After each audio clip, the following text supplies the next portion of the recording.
Um,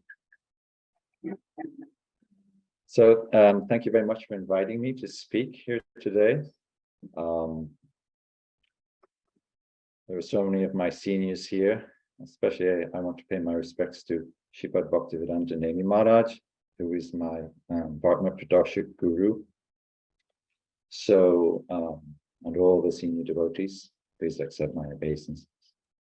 So, I was studying at Cambridge University in the 80s and looking for the meaning of life, but I couldn't find it in the library there. So in my final year, at the beginning of the year, they would set up a hall where all the university societies would present their ideas, how you could entertain yourself outside of your studies. And one of those booths was the Cambridge University Society for Mystical Science. So that piqued my interest, and I started talking with the devotees there. There was one devotee, maybe some of you know him, Krishna Kant.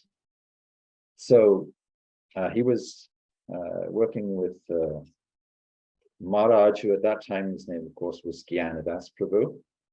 And so they invited me to their weekly programs. And the first program I went to, there was a hypnotic regression. So that was very fascinating, and it really got me interested in learning more. So at the back of the hall where they had their meetings, Gyanadas Prabhu, he put out all of Srila Prabhupada's books, especially Srimad Bhagavatam, Bhagavad Gita. And he invited me to take the volumes home with me and read them.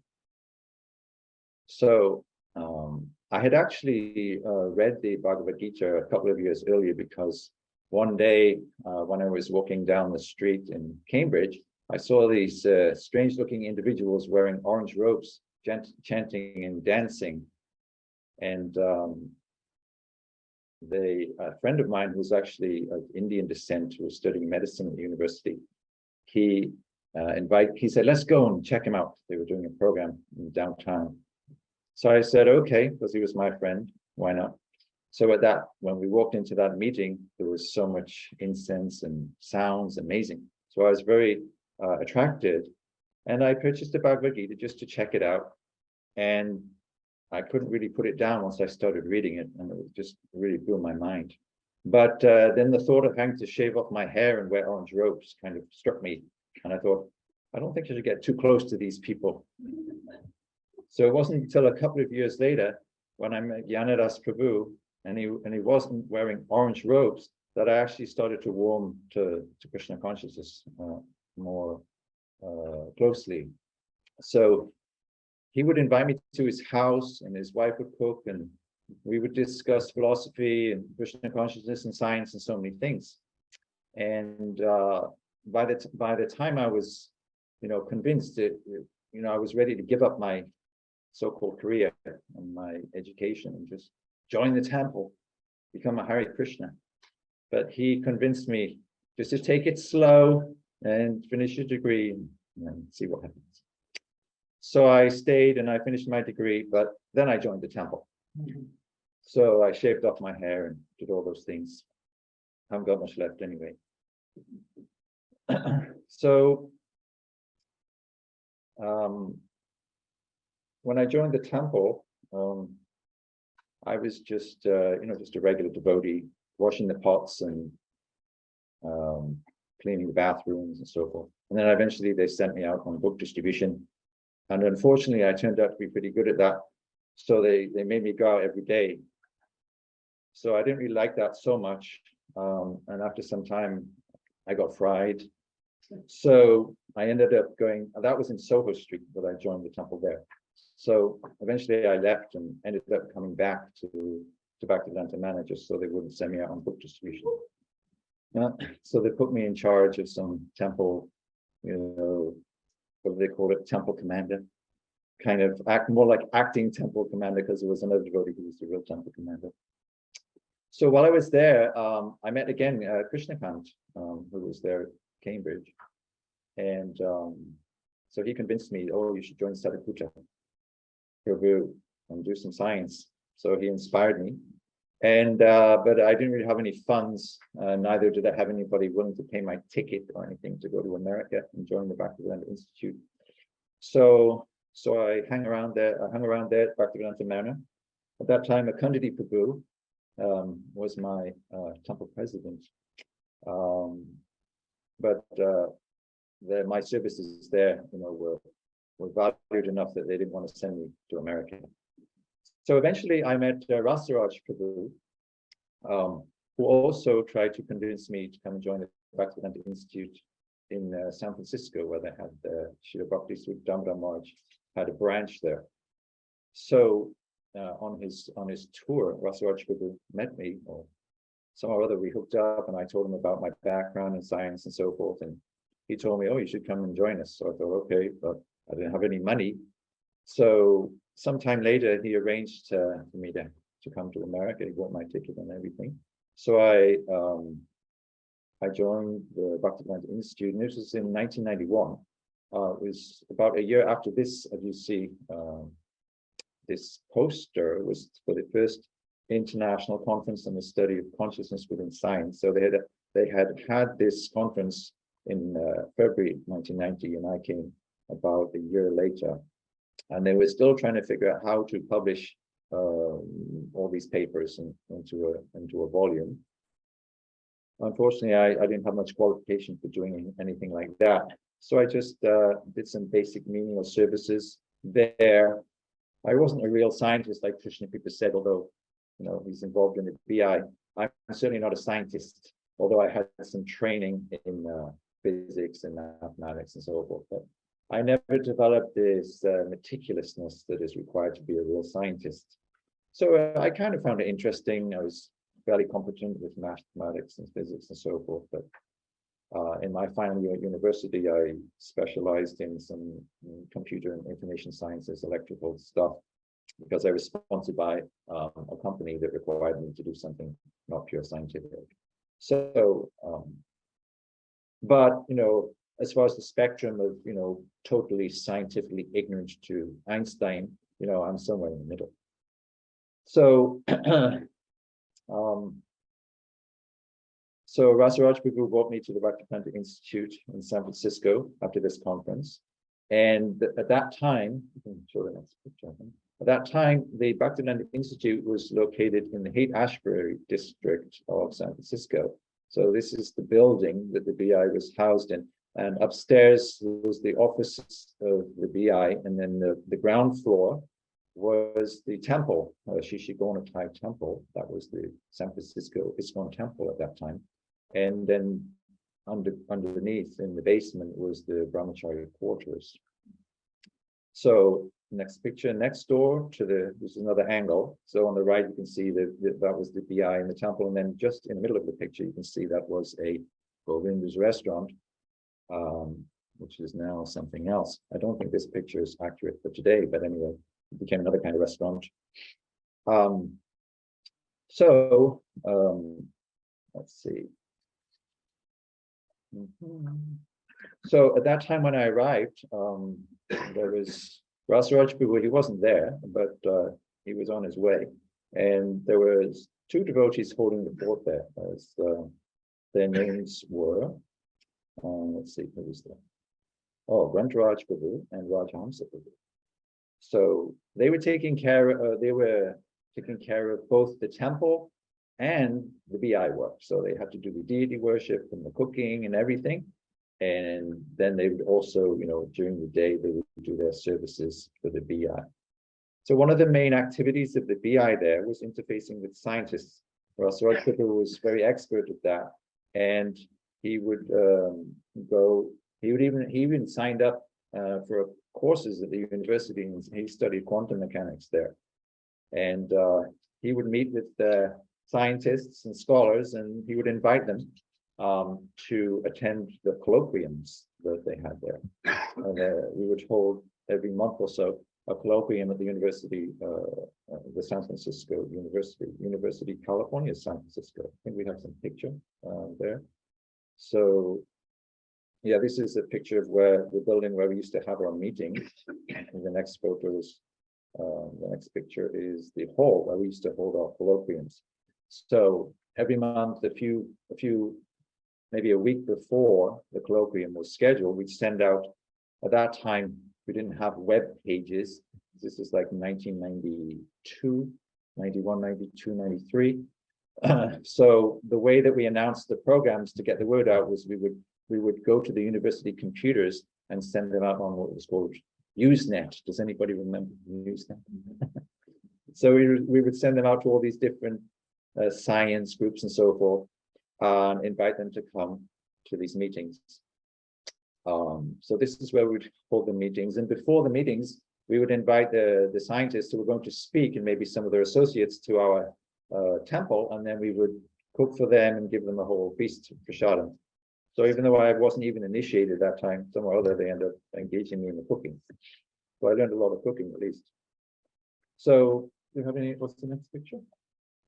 So this is an example of one of the announcements that was made for one of these meetings. This one was a panel discussion on Daniel Dennett's book, Consciousness Explained.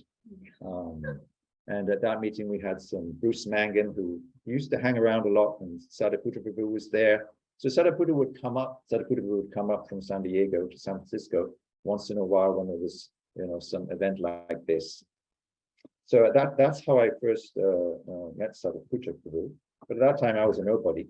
So, I was just, washing pots and doing some cooking and stuff like that. So I didn't really get to know Sadhguru at all, really.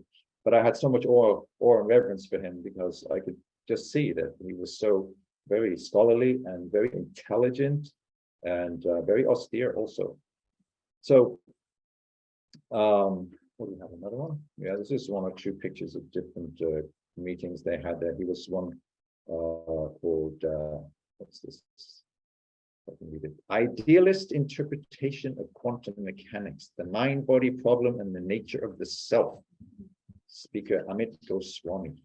And then there was another one here, The Representation of Global Coherence in Consciousness by Dr. Bruce Mangan.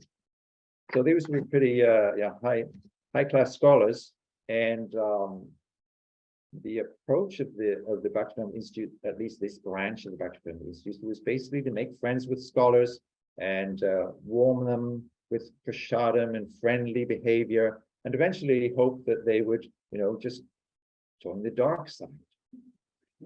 Or should I say the bright side? Okay, what's that next? Okay, so after a year in the San Francisco temple, we got some funding from the BBT, and they agreed to pay for us to rent our own house. So we got this house, and this was across the water, across the bay in Oakland, and this is not too far from the lake there. So we had this big house, and we each got our own rooms, and we used to invite the scholars here, and they were very impressed. So we would sit on prasadam here, and then we would drive over to the university and have our meetings. So after about a year in this building, I kind of got a little bit, fancy to move, and I ended up coming to North Carolina. And one devotee from the Bhaktivedanta archives actually was visiting, and he said, well, why didn't you come and work on the folio on the phone? It wasn't called the database at that time, it was called the folio. The name database was conjured up later during my time at the Bhaktivedanta archives there in Prabhupada Village in North Carolina.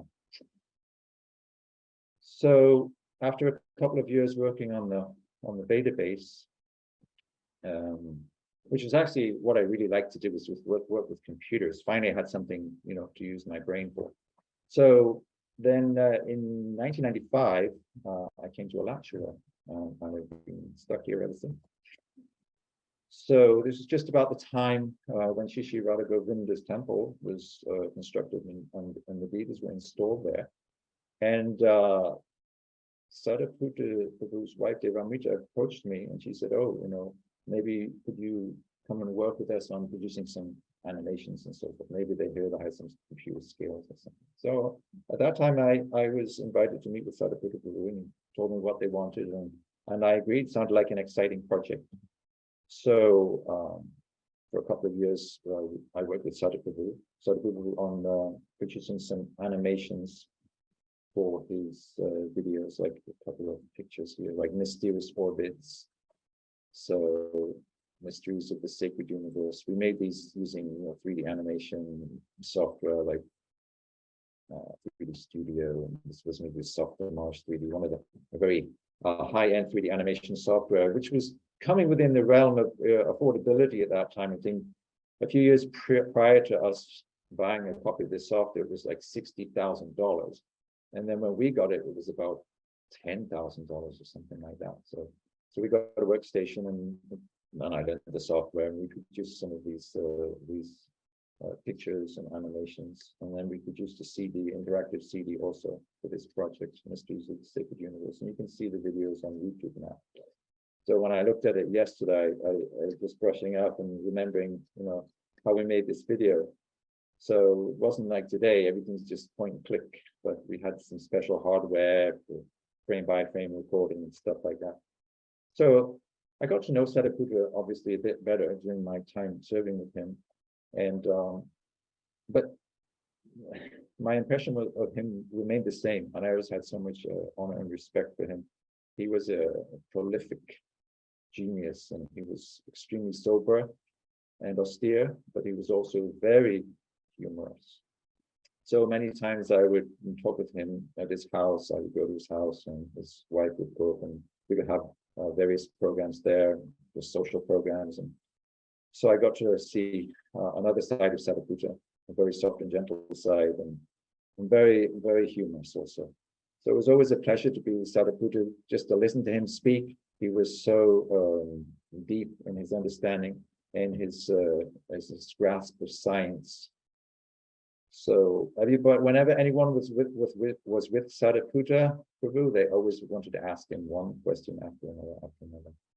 So he was like an ocean of knowledge. And before I came, and we had all this fancy software to do these videos, he used to do everything just by coding. He would just write the code to do the animations on the computer. And not only that, he would write the script, he would record the voiceovers, he would do everything practically. Of course, Krishna Kukuru was helping him, but he was just so prolific, and his output was just amazing. And he was also jogged daily, and he was raising a family at the same time. So I really don't know how he did it. So, so how much time do I have?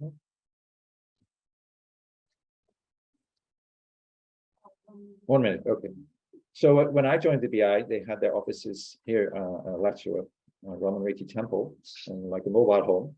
And Sadhguru would come every day, and he had his little office, and Krishna Kukuru and I, we had another office.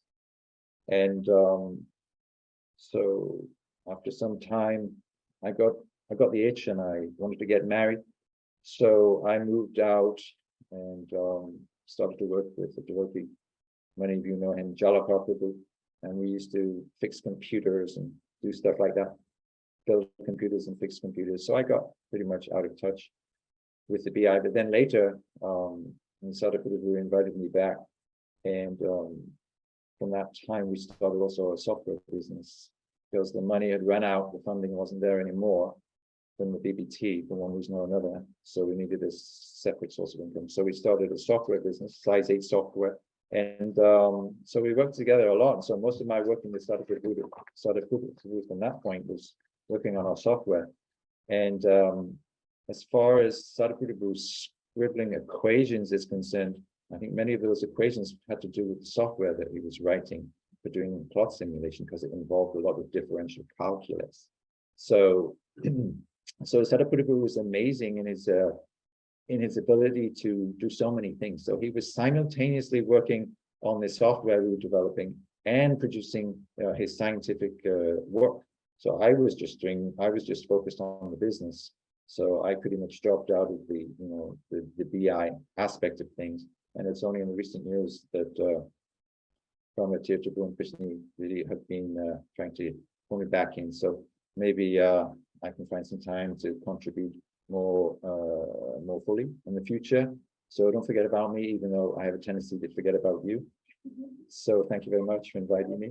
And if anyone has any questions, I'll be happy to answer.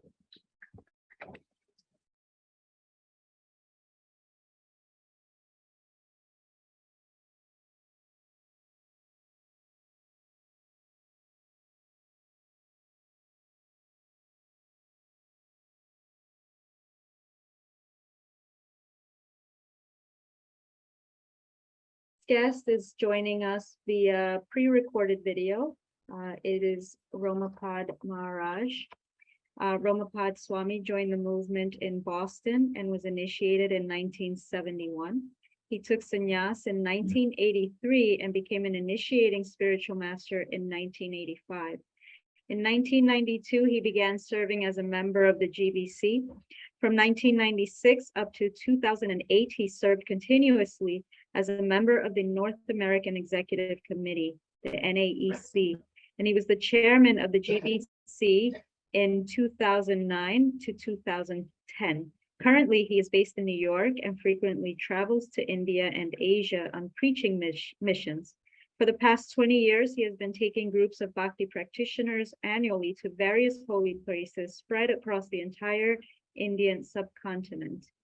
And so we'll be playing his video.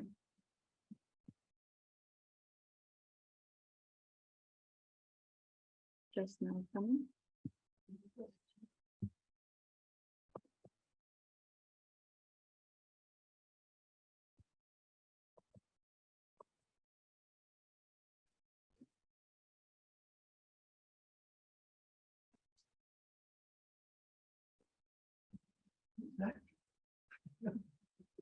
I don't know, but it's an inspirational thing.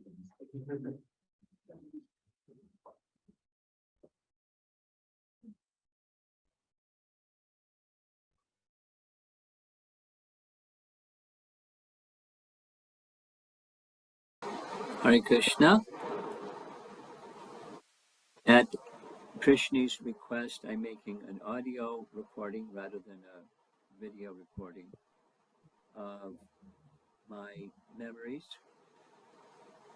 of the Bhaktivedanta Institute legacy, its formation, etc., etc.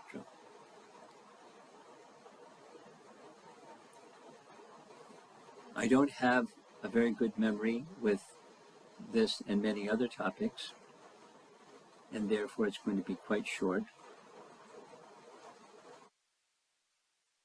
The few flashpoints that are in my memory are the formation of the BI, and if my memory serves me right,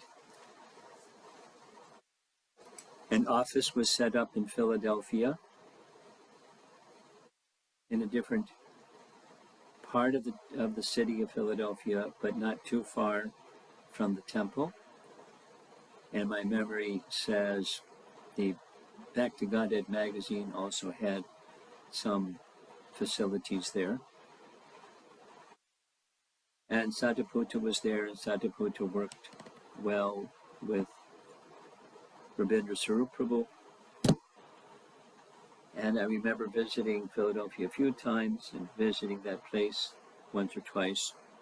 And I don't remember any details from that chapter of history.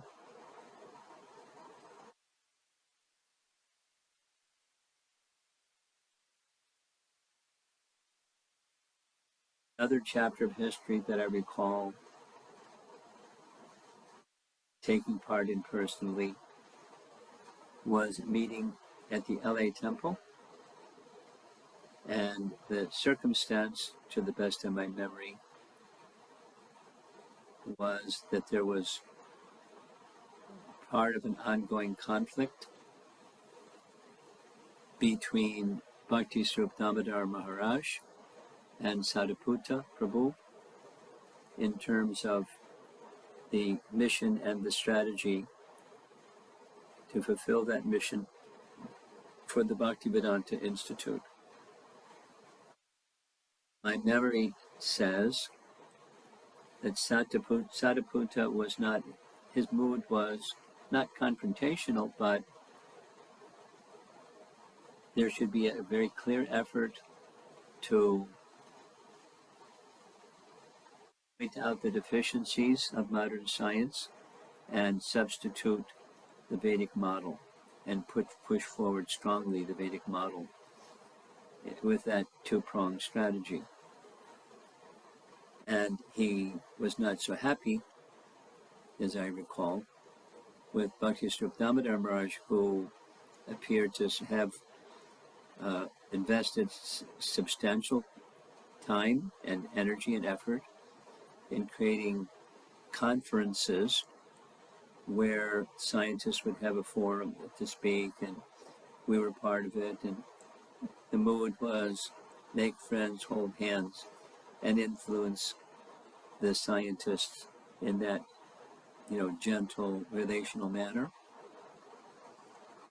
And Sadhuputta, as my memory says, didn't feel that was really the mandate of the Bhaktivedanta Institute. And so there was a rift or a conflict between the two of them. And there was somehow, I don't even know how it was that I was invited. I was invited not to be a referee, but, be a participant in the dialogue. And it took some time. I don't recall any clear resolution coming out of that.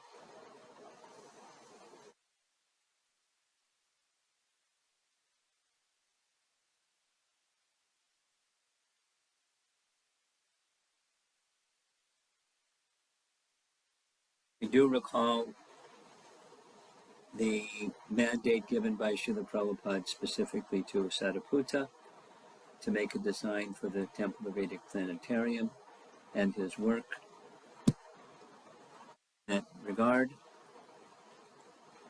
and his books in that regard that were the fruit of his research. That's not, exactly, the history of the Bhaktivedanta Institute, but it's like events. And I was very interested and asked, a zillion questions of Sadhuputta about things that he wrote, mechanistic and non-mechanistic science, etc. He and I had, he was very kind to reply to specific questions and little sometimes detailed questions, conceptual questions. He was very kind.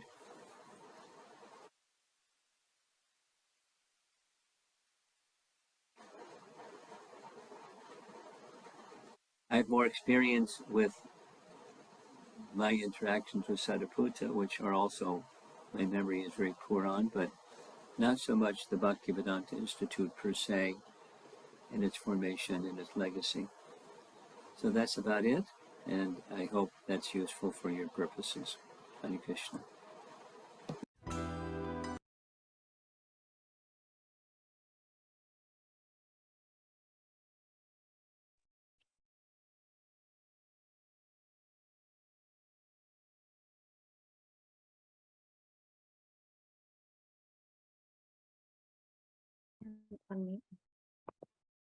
Okay, Jai, Hare Krishna.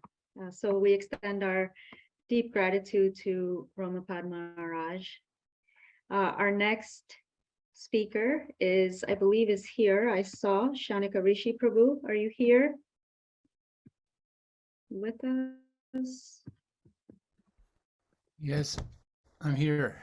Hare Krishna, thank you for joining us. Hare Krishna. So I'll just, Hare Krishna, I'll just give a short introduction and then you can take it away. Shanika Rishi Prabhu was born in 1961 in Wexford, Ireland, is the director of the Oxford Center for Hindu Studies, a position he has held since the center's foundation in 1997. He is a lecturer, a broadcaster, and a Hindu chaplain to Oxford University. His interests include education, comparative theology, communication, and leadership. He is a member of the Commission on Religion and Belief in British Public Life, convened in 2013 by the Wolf Institute in Cambridge. In 2013, the Indian government appointed him to sit on the International Advisory Council of the Auroville Foundation. He serves as an advisor for the Bhaktivedanta Institute for Higher Studies. We welcome you, Prabhu, take it away. Thank you for joining us from across the pond. You're currently in Oxford, is that correct? Yes, currently in Oxford, yes. Nice to see you and welcome. Go ahead. Thank you. Thank you very much. I don't know if I have much to say, but Brahmatirtha, as with possibly a lot of the speakers, strong arm me into this to say something. Um, uh, Basically, I became aware of the Bhakti Institute shortly after I joined in late 70s, and for me it was so interesting that there was a part of ISKCON that was somewhat rational and interested in science, and they used to produce these little monographs, which in those days just looked like they were done with a Gestetner and stapled together. I think that's really how they were done, but just yeah, little rinky-dink things, and then offerings to the Back to Godhead magazine, and certain names like Sadaputta, Madhava, and Brahmatirtha, and Rupanuga, I think at the time, stood out. These were the people who were making us sound intelligent. But anyway, it was just a relief that there was someone thinking in that way. And then I just saw the whole thing develop over the years and start to fall apart and fall into different parts and all the different strange things that it did. But when we started the centre in Oxford, I don't know if I'm sure some of you know the centre in Oxford, some of you might, but it's an academic centre, and it is now considered the academic centre for Gaudiya studies internationally. And we now have a situation where one of our scholars in the centre is also a post holder in Oxford University in the Theology and Religion faculty, and he is supervising the PhD of a devotee studying Gaudiya Vaishnavism. And we think that's the first time in history that's academically we've had that situation. And we hope to replicate that. That's something we've achieved that we want to replicate more and more. But Bhakti Swarup Damodar Swami came to visit us in our early days, and I had invited him up to get his blessings, obviously. And he loved it. We walked around Oxford, and in our walk, he said a couple of things that really struck me. One was that Prabhupada had no difficulty with science. And in my head, it was always smash the scientists, the demons, hogs, dogs, camels, asses, demons, rascals, fools. All these words come to mind when you meet the word science. Darwin, psst, we make a horror movie about Darwin and it would freak out Hare Krishna children. But so there was that kind of image in my head. And then all of a sudden he said Prabhupada's point was that he didn't like the fact that they misled people, that they were saying that this is real, this is true in an absolute sense. So in a sense, Prabhupada didn't like them making it into a religion, that you had to follow it to the exclusion of other things. So, and he just thought that was misleading. And of course it is misleading. And I'm sure we all think like that. And I'm sure we think like that about certain presentations of Krishna consciousness sound like that too, I'm sure. But that was a point that really struck me in that conversation. And I had a different appreciation of Bhakti Swarup Damodar Swami after that conversation as well, as to what he had been trying to do. And the other thing he said to me during that time was, he said, which was very gratifying to me, of course, that Prabhupada would have loved what we were doing in Oxford because it's multidisciplinary. And I said, why do you think that? He said, well, that's what he meant for the Bhaktivedanta Institute.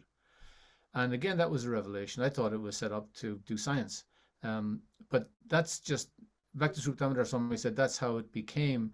Prabhupada wanted it to be multidisciplinary. He wanted it to be in humanities and various areas, and he wanted it to be academic. And Bhakti Swarup Damodar Swami kind of said in a very apologetic way, I was very humble of him, that he said, unfortunately, I'm not an academic.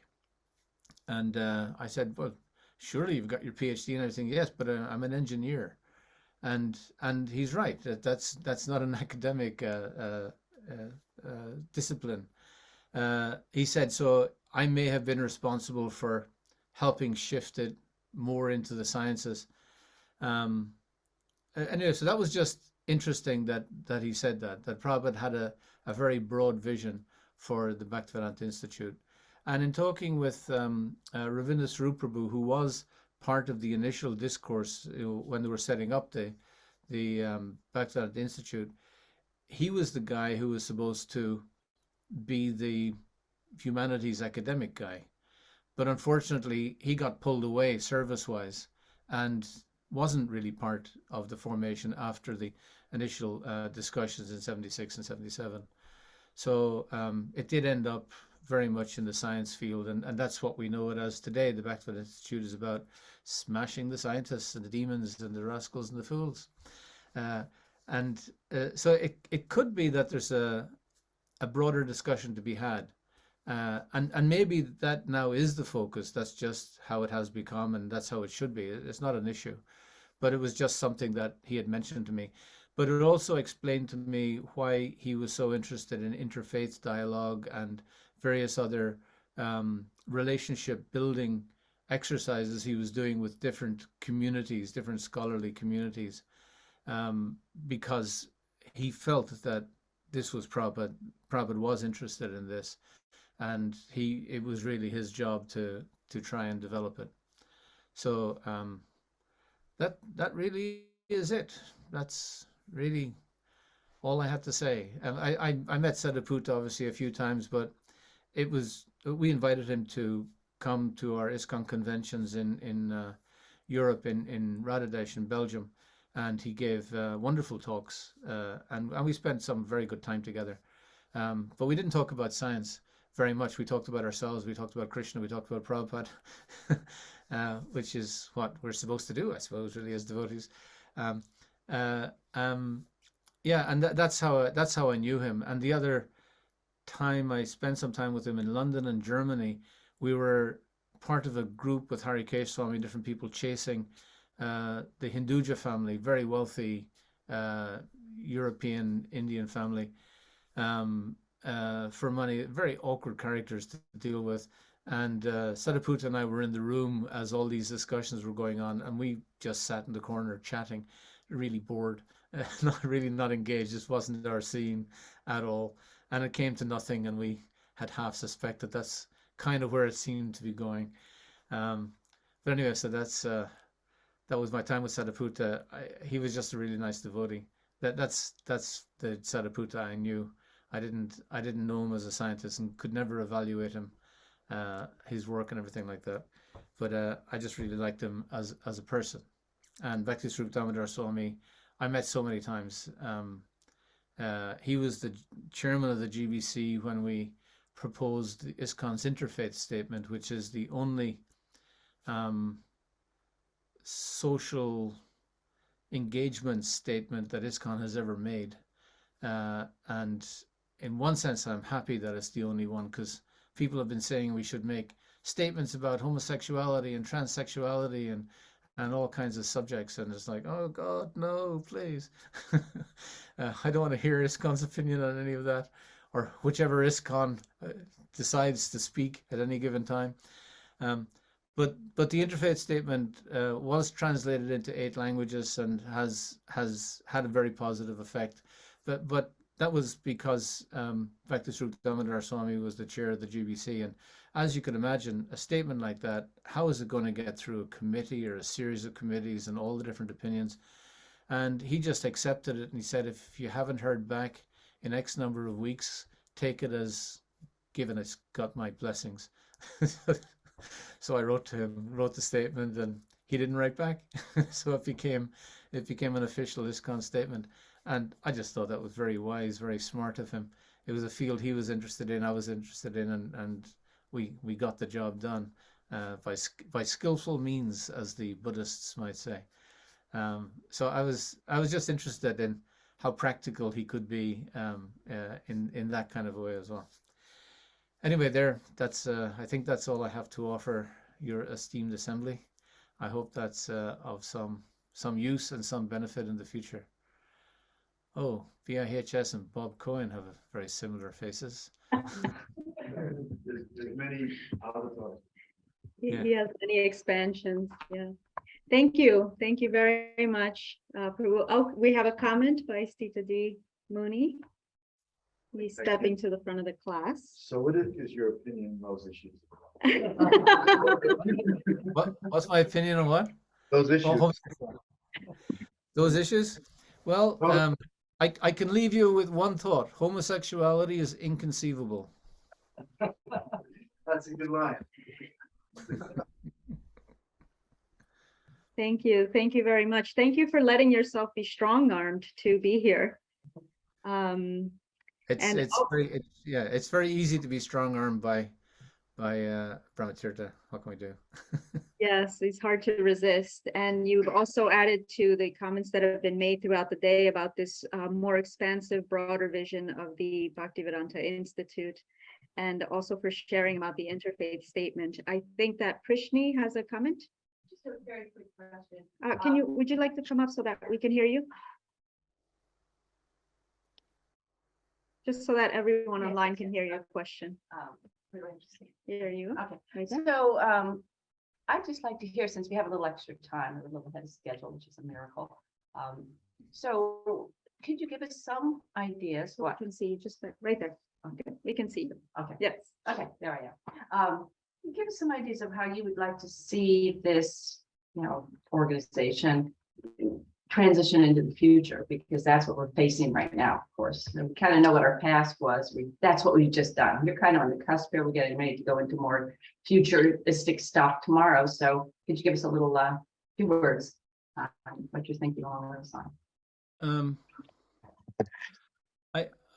I think the only thing I can say, just looking at what we've done, Bhakti Swarup Damodar Swami was very successful because he was a Swami. A Swami is a ticket. It's a status, a socially acceptable and recognized and respected status. So he could achieve an awful lot just by being a Swami and playing that card and gain entry to all kinds of arenas and with people. A lot of the rest of us obviously can't do that. I think for this institute to be taken seriously outside of ISKCON, it has to develop a level of the level of integrity that is expected among a scientific milieu. And if it doesn't achieve that, if it doesn't represent that, then it's not going to influence anyone. It's just going to be throwing stones from the sidelines. It's not going to make an impression, and it's only going to leave a bit of a bad smell among scientists. Among the cheerleaders in ISKCON, it's going to be great because there's people out there saying nasty things about people that we perceive of nasty, but I just think that we have to raise our game. And I look at the integrity of people like Sariputta and Dhruta and all the devotees who have kind of gone on in this and kept going in so many ways. But we have to have a strategic approach to this, a long-term strategic approach. And some of our scholars are going to have to become academic experts or scholarly experts in certain areas, certain fields. And they're going to have to be experts not only in science, but also in theology and philosophy or religion. Any of those three would do. And that's a big ask. And I found it very difficult to talk to our devotees who are working in the humanities. There are a lot of devotees now studying in the humanities and succeeding and doing well. And a lot of them just aren't interested in science. And then the scientists, I talk to them and they're not really interested in the humanities. So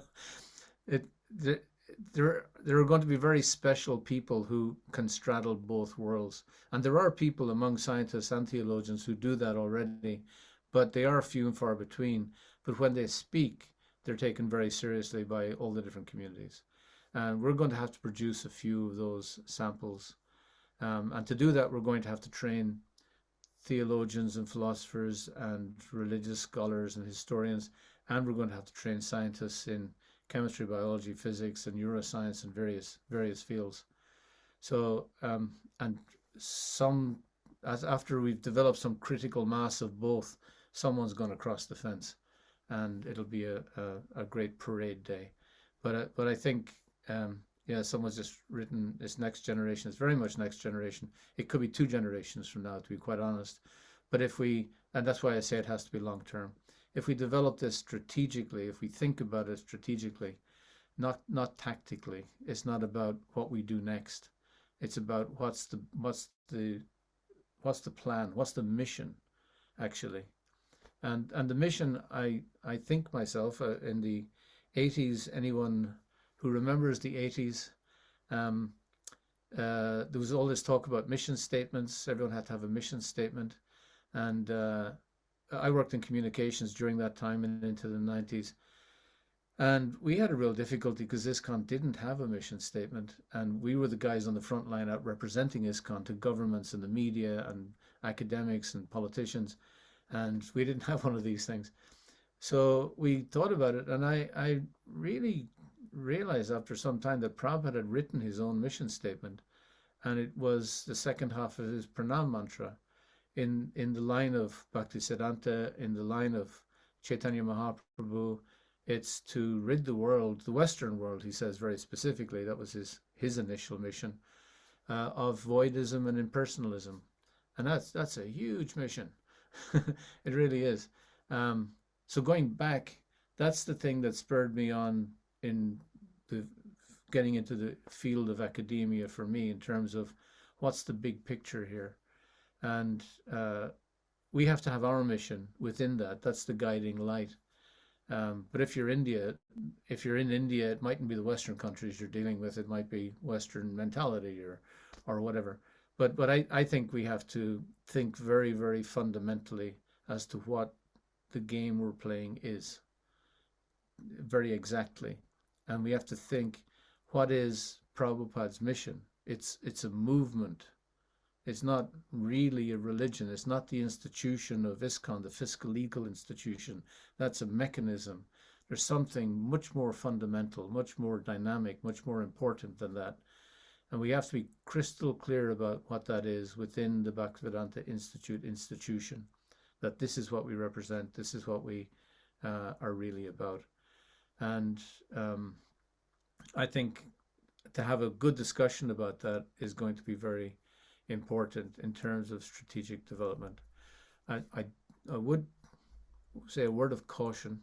I did, when I saw the strategic planning group that got together in the 90s, when I saw their first draft, they were inviting me to be involved in some way in discussions. And I saw their first draft of their 50 strategic goals.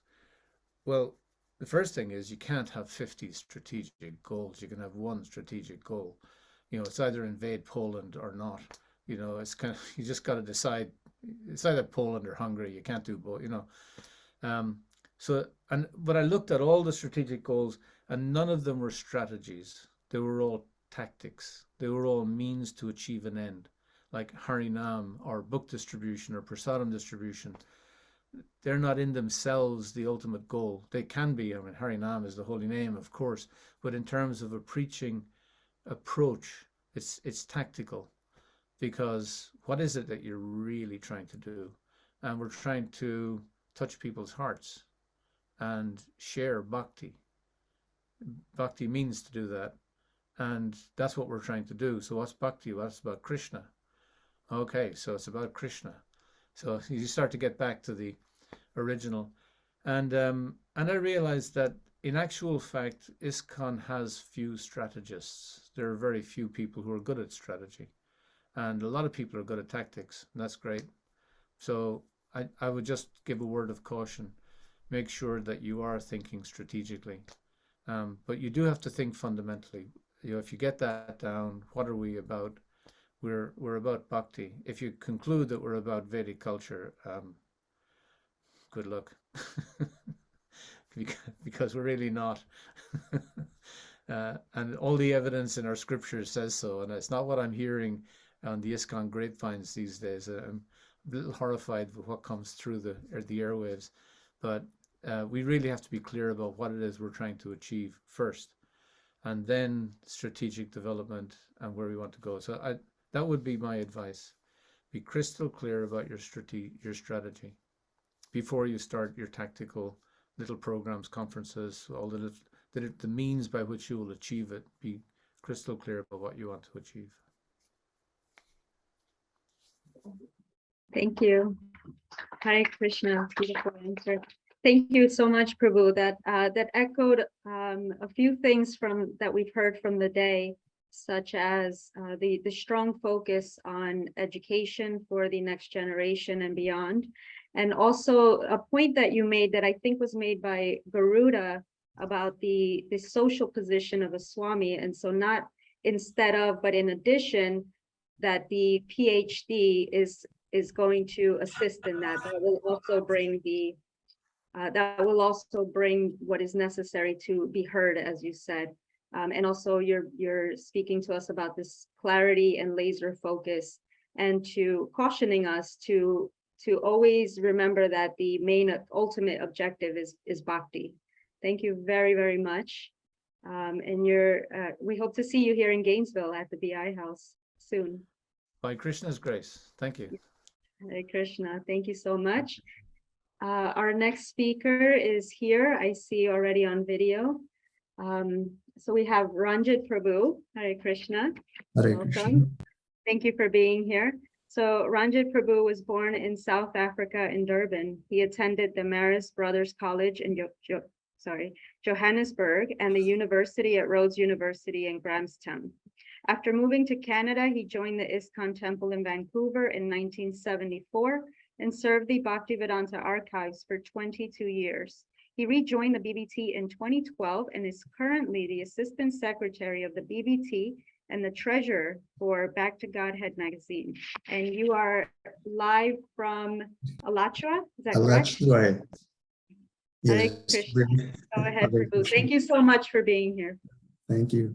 And it's wonderful to see old friends, Shonaka Rishi Prabhu and Indupati Prabhu and everyone else. It's been a while, and it's wonderful to see you, and offer you my humble obeisances and offer my obeisances to everyone present. Thank you very much for your association. And I'd like to, of course, give all glories to Srila Prabhupada for his great mercy on all of us. And to get to what is the involvement, what is the story of this presentation. I wasn't involved directly in any of the activities of the Bhaktivedanta Institute until recently, but I did have the association of Sadhaputta Prabhu on several occasions in the 1980s and 90s, had a great influence on my personal views and understanding and Krishna consciousness.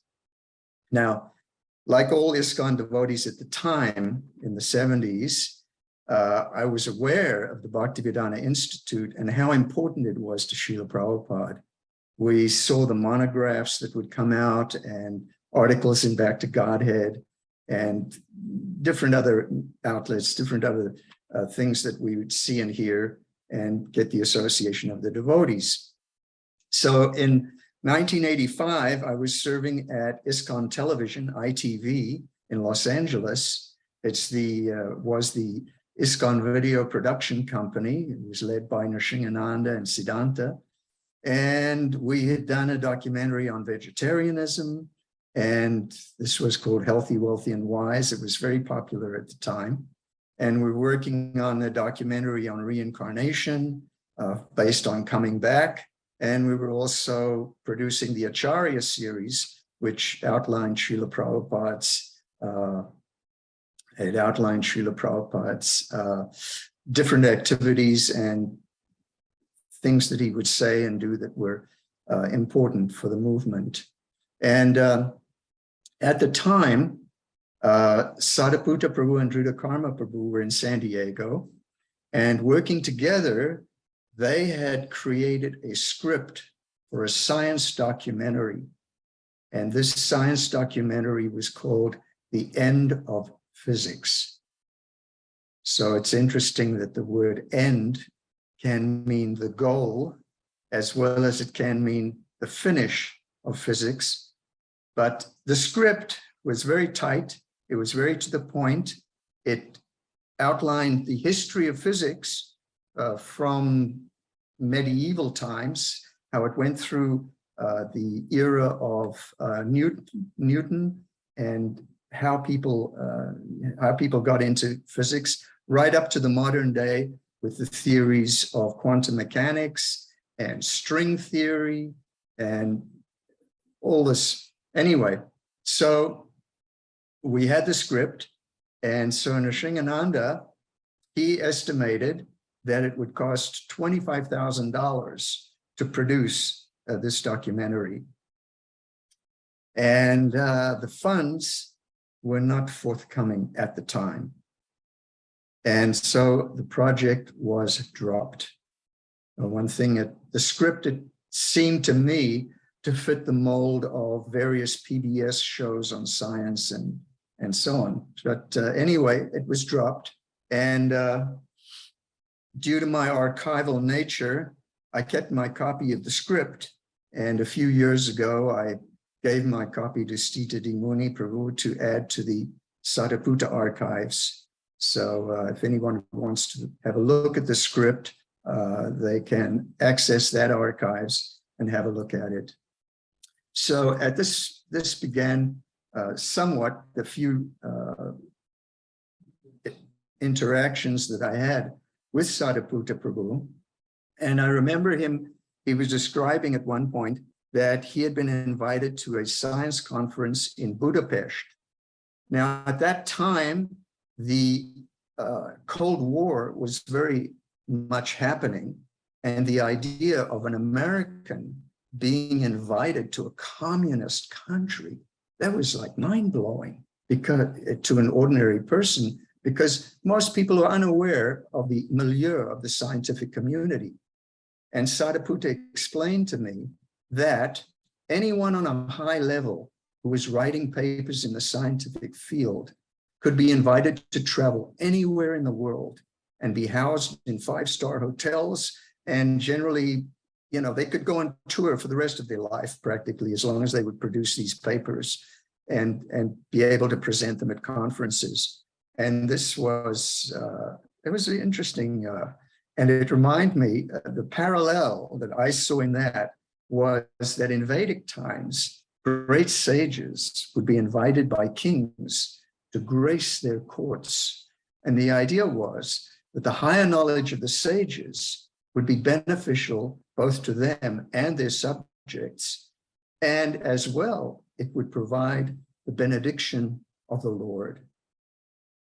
So the modern Kali Yuga practice is that scientists will be invited by politicians and leaders in order to provide advancement in the fields of technology that will lead to power and domination in the form of advanced weaponry like nuclear weapons. And so this is the Kali Yuga version of this practice of inviting great sages to your court. Anyway, that was one realization I had. That's kind of funny. I have some interest in politics and this kind of thing. So it was interesting to me that Sariputta Prabhu, you know, could move in those circles. Now, it's an understatement to say that Srila Prabhupada understood the importance of science.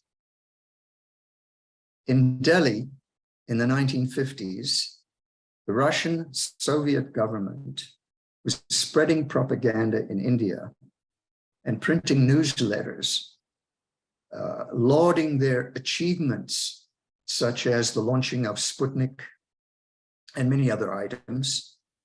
And at the same time, Srila Prabhupada was printing Back to Godhead magazine. And he was using the same printers as communist Russians. And so with the extra sheets of paper that would get printed on one side and then discarded by the printer, Srila Prabhupada would use these papers for his scratch notes and to write his handwritten articles and to prepare his handwritten articles for Back to Godhead magazine. And some of these pages are in the Bhaktivedanta archives, and they're a fascinating glimpse into the mindset of the time. And at that time also, this was when Srila Prabhupada began his first book publication, Easy Journey to Other Planets. And in the book, in the very beginning of the book, he quotes certain Russian scientists and their theories. And his Easy Journey focuses on two major points of science. The first, as the title suggests, is space travel, Easy Journey to Other Planets. The second is the scientific theory of antimatter. And this especially is the area where he quotes the Russian scientists. And today, antimatter has graduated into dark matter. And anyway, it's still one of those incomprehensible theories that scientists have as to how the universe works. So Srila Prabhupada based this antimatter theme exactly on the concept of the Atma in Bhagavad Gita. You know, although Srila Prabhupada wasn't educated as a scientist, it's interesting that his life took him into a scientific sphere as a pharmacist in a way that was practical science in a way. So you could say that Prabhupada understood what was happening in the world. And parallel that I see with Bhaktivedanta Institute is that the first serious scientific book published by the BBT for the Bhaktivedanta Institute was Sariputta Prabhu's Mechanistic and Non-Mechanistic Science. This is as if, in a way,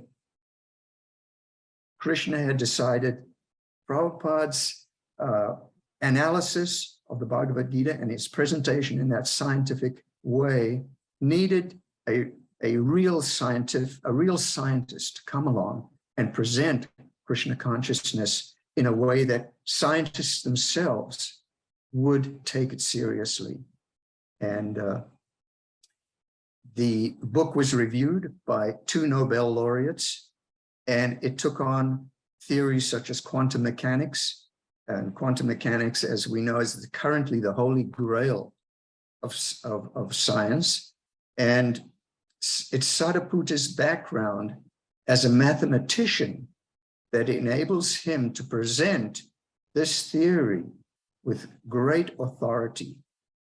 And speaking of Sariputta's background as a mathematician, I was at a Sunday feast and when I was living in Prabhupada Village in North Carolina, and we had a guest at the Sunday feast who was a math teacher at a North Carolina university. He had been in the same mathematics class with Sariputta at Cornell University when Sariputta was an undergraduate. So I asked this professor, I asked him, well, what was your impression of Sariputta, of Richard Thompson?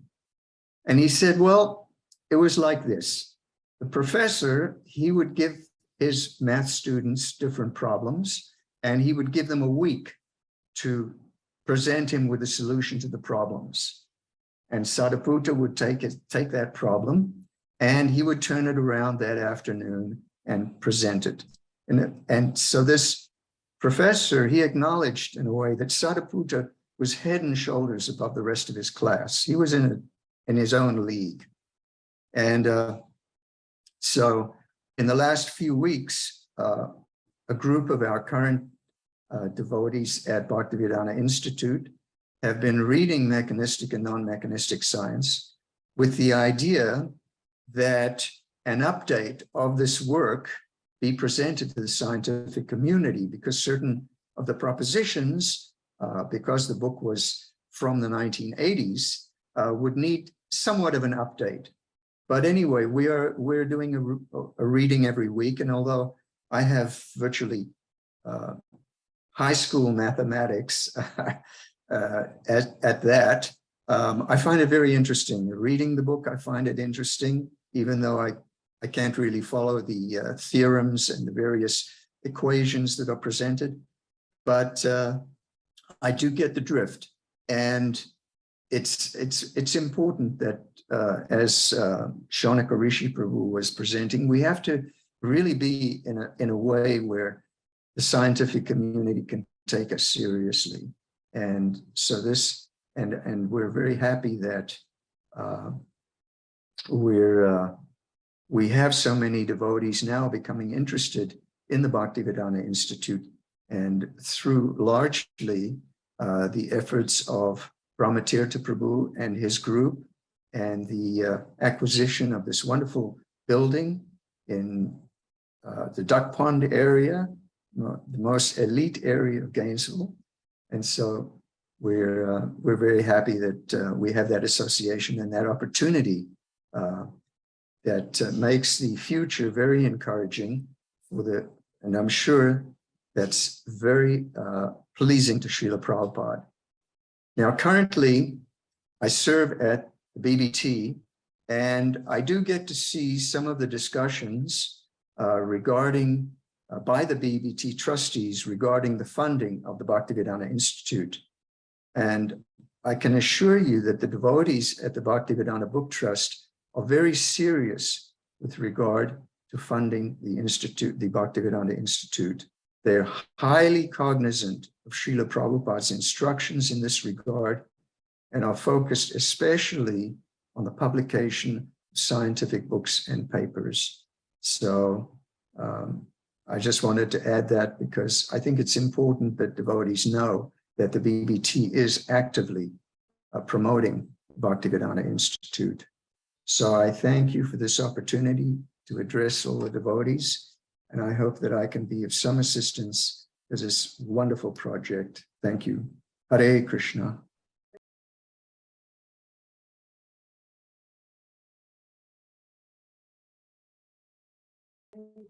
Hare Krishna.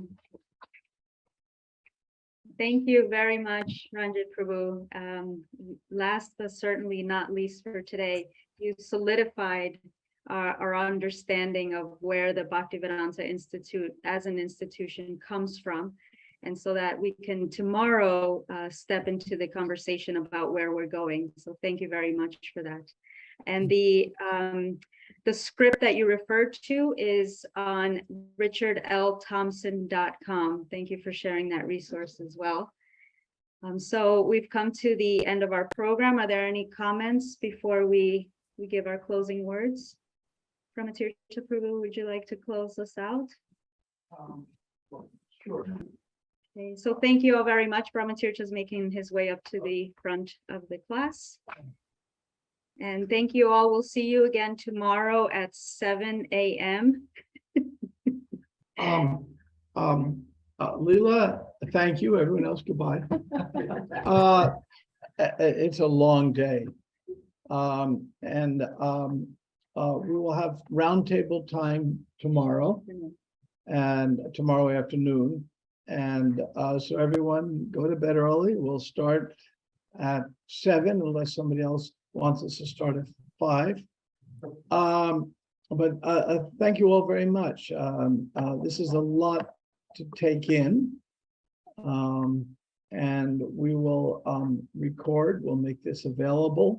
We will publish some items from here, and we'll go from there. But thank you very much. Hare Krishna. Hare Krishna. Thank you, Ranjit, my friend. Thank you.